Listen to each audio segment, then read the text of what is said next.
kuna wacana wanaagsan daawadayaal waxaad ku soo dhawaataan wararka warbaahinta walwal qodobada ugu waaweyn waxa qayb ka ra'iisul wasaare ku-xigeenka dalka Mahdi Guuleed iyo Axmed Madoobe oo kulan yeeshay haddaba maxay ka wada hadleen waa daawan doontaan ra'iisul wasaariye hore xukuumadda federaalka Soomaaliya oo hal arrin ugu baaqay mucaaradka iyo dawladda federaalka Soomaaliya haddaba arrintaasi maxay tahay warkeena ayaad daawan doontaan madaxweynaha dawlad goboleedka maamulka Hirshabeelle Cali Guudlaawe oo wada hadal u furay beelo ku dagaalamay gobolka Shabeellada Dhexe ra'iisul wasaare ku-xigeenka dalka oo raaligelin ka bixiyay hadal uu ku taageeray dib u doorashada madaxweyne Farmaajo haddaba hadalkaasi goorma ayuu sheegay waa daawan doontaan Iiraan oo magdhow siinaysa dad ku dhintay diyaarad ay soo riday hoggaanka sare ee Daacish oo la sheegay in uu khilaaf soo kala dhex galay weerar lagu dilay askar oo ka dhacay Suuriya haddaba meeqa ayaa ku dhimatay weerarkaasi yaase ku dhaawacmay waa daawan doontaan qodobadaas iyo kuwa kale ayaan idin haynaa aad ku daawan doontaan warkeena ee ku soo dhawaada warkaasi oo intaas ka faahfaahsan aan ku bilownay daawadayaal ra'iisul wasaare ku-xigeenka dalka Mahdi Maxamed Guuleed Qadar iyo madaxweynaha dawlad goboleedka Jubbaland Axmed Maxamed Islaam Axmed Madoobe ayaa kulan gaar ah ku yeeshay magaalada Garowe ee gobolka Nugaal iyadoona ay ka wada hadleen xaaladda siyaasadeed ee xilligan uu marayo dalka iyo arrimaha doorashooyinka labada mas'uul ayaa inta badan waxa ay ka wada hadleen khilaafka xooggan ee ka taagan arrimaha doorashooyinka iyo gobolka Gado waxa hoyga aan ka deganahay caasimadda maamulka Puntland ee Garowe ugu soo booqday madaxweyne Axmed Maxamed Islaam Axmed Madoobe ayuu yiri Mahdi Maxamed Guuleed ra'iisul wasaare ku-xigeenka dalka dooda shirka sanadka ayaa ku qotanta sidee looga bixi karaa ku meelgaarnimada daba dheeraatay ee sanadka 2020 waxaa shirka qayb ka ah madax ka socota dawladda federaalka Soomaaliya madaxweynayaal hore ee Soomaaliya iyo Puntland mas'uuliyiin ka tirsan golayaasha dawladda federaalka Soomaaliya iyo kuwa ka tirsan dawladaha xubnaha ka ah mas'uuliyiin ka socda bulshada rayidka culumawdiin aqoon-yahano iyo siyaasiyiin iyo mas'uuliyiin kale ayaa shirkaasi qayb ka ah oo looga arinsanayo arrimaha Soomaaliya qabasho doorasho qof iyo cod ah 2025 iyo galeelida nidaam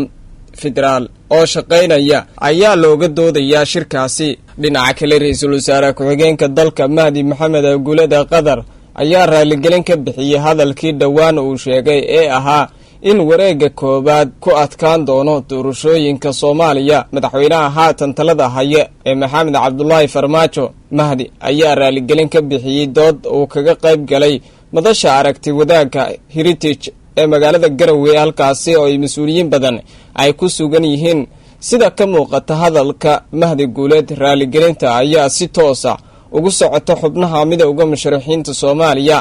waxaan rabaa in aan shirweynahan uga faa'iideysto in aan raaligelin ka bixiyo hadal aan hore u iri oo ahaa wareegga koobaad ayaa lagu kala baxaya arrintaasi xal iyo raaligelin ayaan ka bixinaya musharaxiin ay raali ahaada hana abiqina ayuu yiri Mahdi Guuleed ra'iisul wasaare ku-xigeenka dalka wareeggii koobaad xal baan ka bixiyay garoonku waa inoo wada afuran yahay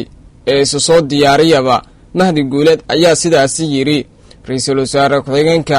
Soomaaliya Mahdi Maxamed Guuleed Qadar ayaa khudbad uu ka dhex jeediyay tiyaatarka qaranka 18 November ee 2020 oo ah sanadkan sii dhamaanaya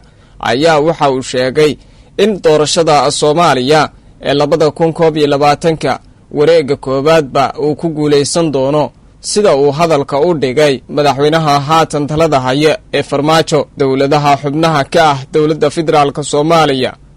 ayaa tusaale idinkugu filan dawlad goboleedka koonfur galbeed xildhibaanadii waa shireen tartan waa dhacay la isma lahayn sida ay wax u dhaceen ayay wax u dhacayaan isbedel baa dhacay madaxweyne Cabdicasiis Laftagareen wareeggii koobaad ayuu aqlabiyada ku soo baxay mar labaad waxaan ogeyn galmudug qoorqoor wareeggii koobaad ayuu aqlabiyad ku soo baxay mar saddexaad waxaan ogeyn Hirshabeelle Cali Guudlaawe wareeggii koobaad ayuu ku soo baxay markan waa wareeggii koobaad ee 2020 yaan loo dayman la'aan ayuu Mahdi Guuleed ra'iisul wasaare ku-xigeenka dalka taasi oo ka caraysiisay xubnaha midowga musharaxiinta oo ka dhex sheegay National Theatre-ka qaranka Soomaaliya kulan markaasi uu ka qayb galayay iyadoona arrintaasi ay in badan ay ka caraysiisay dadka u taagan xilka madaxtinimada dalka kuwaasoo maalmihii ugu dambeeyey ku shirayay magaalada muqdisho kana soo horjeeday guddiga ay dowladdu u magacowday. Mahdi Guuleed ayaa waxaa lagu tiriyaa in uu aad ugu dhow yahay madaxweynaha Soomaaliya, saaxiib dhowna la yahay, isaga oo la sheegay in uu qayb ka yahay inta fulinaysa ololihiisa doorashada ee 2021. Intaynaan arrimaha shirka Garowe ka bixin, ra'iisul wasaarihii hore ee Soomaaliya Xasan Cali Khayre oo khudbad ka jeediyay shirka madasha aragti wadaagga ee Maxadka Heritage ee ka socday magaalada Garowe ee xarunta dowlad goboleedka Puntland ayaa waxa uu ka hadlay arrimaha doorashooyinka ee muranka uu ka taagan yahay. Waxa uu sheegay in ay muhiim tahay in xal rasmi ah laga gaaro arrimaha doorashooyinka ee muranka uu ka taagan yahay si ay u dhacdo doorasho waqtigeeda ku dhacdo oo la isla ogol yahay. Waxa uu hadalkiisa intaasi ku daray in haddii aysan dhicin xalka gaarista arrimaha doorashooyinka ay dhici karto in lala kulmo caqabado waaweyn. Hawsha ay u joogaan Garowe ee ah xalinta muranka doorashooyinkana ay taasi tahay caqabad weyn oo arrimaha doorashooyinka ku horgudban.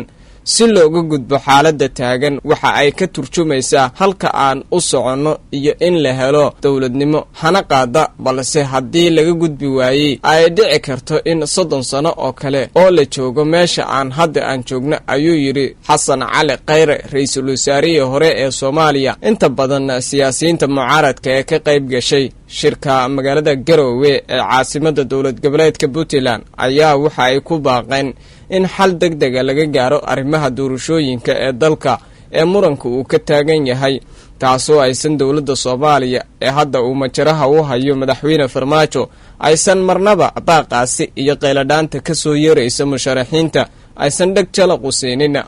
madaxweynaha dowlad goboleedka Hirshabelle Cali Guudlaawe Xuseen ayaa waxa uu magaalada Jowhar ka furay nabadaynta iyo dib u heshiisiinta beelo walaalo ah oo maalmo ka hor ku dagaalamay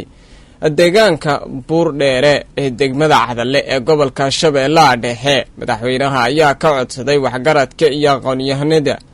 beelahan in ay ka dhabeeyaan nabadaynta iyo soo afjaridda colaadan daba dheeraatay oo galaafatay nolosha dad badan. Sidoo kale madaxweynaha ayaa waxa uu sheegay in ay ka shaqayn doonaan sidii loo dhammayn lahaa colaadda isla markaana looga hortagi lahaa wax kasta oo keeni kara dagaal beeleedyada, isaga oona sheegay in shirkan uu socon doono ilaa iyo xal waara laga gaaro dagaaladaasi sokeeye. hadalka madaxweynaha dowlad goboleed Hirshabelle Cali Guudlaawe ayaa waxa uu ku soo aadayaa xilli qaybo badan oo ka mid ah deegaanada maamulkaasi ay ka taagan yihiin dagaal beeleedyo, iyadoona dad badan lagu dilay deegaano ka tirsan gobolka Shabeellaha Dhexe. dhowr mar ayaa waxa uu banaanbaxyo uu ka dhacay magaalada Beledweyne ee xarunta gobolka Hiiraan, iyadoona sidoo kale banaanbaxyo kale ay ka dhaceen qaybo badan oo kamid ah gobolka Shabeellaha Dhexe oo looga soo horjeedo maamulka Hirshabelle. jabhado ayaa waxa ay ka aasaasmeen gobolka Shabeellaha Dhexe gaar ahaan Hiiraan, iyadoona sidoo kale arrintaasi looga soo horjeedo maamulka cusub ee Hirshabelle. weerar ka dhacay gobolka Dayr al-Suur ee dalka Suuriya ayaa la sheegay in lagu dilay ugu yaraan 28 qof. warbaahinta dowladda Suuriya ayaa baahisay weerarka ka dhacay gobolka Dayr al-Suur oo ku yaala bariga Suuriya in lala beegsaday basas ay ciidamada ay saarnaayeen. dadka ku dhintayna ay ciidan u badan yihiin, inkastoo dad shacab ah ay ku jiraan, balse ila wareedyo madax bannaan ayaa sheegaya in dadka weerarka lagu dilay kulligood ay askarta dowladda Suuriya yihiin. ilaa iyo hadda ma jirto cid weerarkaasi sheegatay. kooxda la socota arrimaha xuquuqda aadanaha dalka Suuriya ee fadhigeedu yahay dalka Britain ayaa waxay sheegtay in tirada dhimashada ay gaarayso 37 askari. weerarkana ay geysteen ururka